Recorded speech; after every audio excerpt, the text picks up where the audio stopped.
All right, just a quick demo of the Ditto platform. I have two windows open because I want to show both the agency side and also the client side. So you can see that the client side is in the approvals section of their dashboard.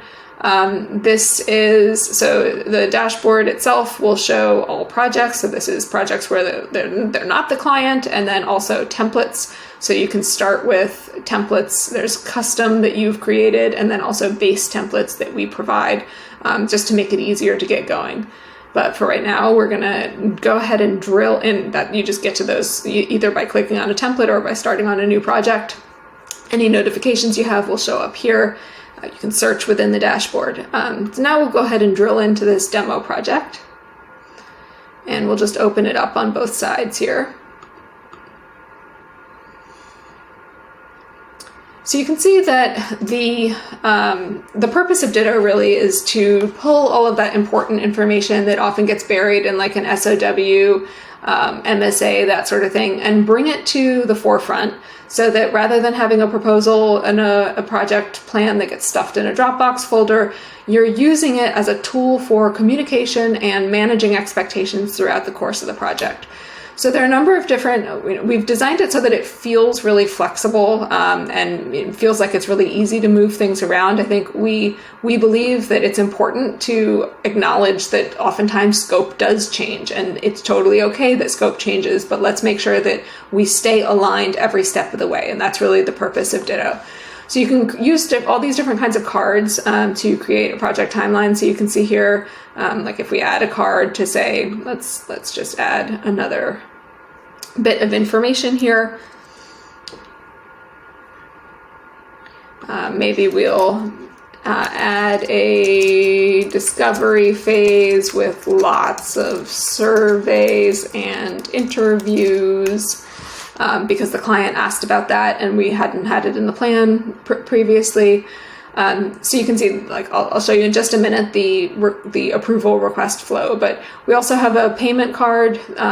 This is representative of a payment that has been made. This one is not yet due. You can edit it so that you can add a link to your Stripe or your PayPal, however you want to be paid, or you can just add instructions for payment, like sending a check, that sort of thing.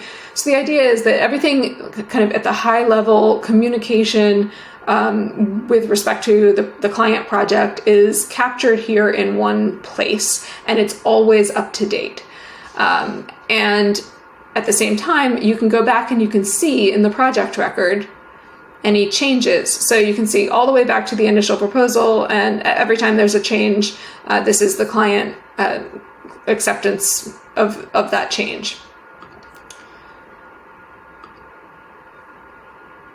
So I'm going to go ahead and request approval because I've added a discovery phase, which you can see is not showing up over here. And I'm going to say, please approve the or let's just not say please approve. We'll just say this is the extra work you requested. This is probably not how you'd talk to your client. But that's okay. We're going to require the client signature and create a link. Now I can either share this link with my client, or if they're already in Ditto, they can just go ahead and look at the project and they will see that now there's a discovery phase with lots of surveys and interviews. If they want to know what changed, here's the extra work you requested. They also have the option of going here to the project record. They can go all the way back and click and see this is the initial proposal. And then they can come back up. Okay, here we are now. This is the present day. And I see this discovery phase. I'm going to go ahead and approve it. I need to sign because it was indicated that I need to sign, and I'm going to go ahead and click. And now you can see this project is approved.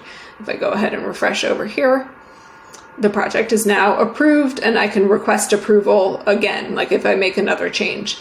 A couple of other functions to point out. There's this link for sharing the project. The only people who can actually see the project and access the project are people who have been added as team members. So in this case, this is, we've got a project owner and a project owner on the client side, but I can add additional team members. I can specify whether or not they can see the financials and whether or not they can approve project updates.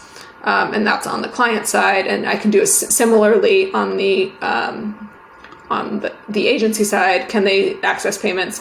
Are they a viewer, or are they an editor? Can they submit project updates? I think that's pretty much it. As I said, the main goal is really just to make sure that we're using the SOW as a tool for communication, really helping to keep the project on track. But if it goes off track, because sometimes that happens despite our best efforts, we have this kind of CYA audit trail to make sure that we've got all of the information about decisions and approvals in one place. All right, thanks.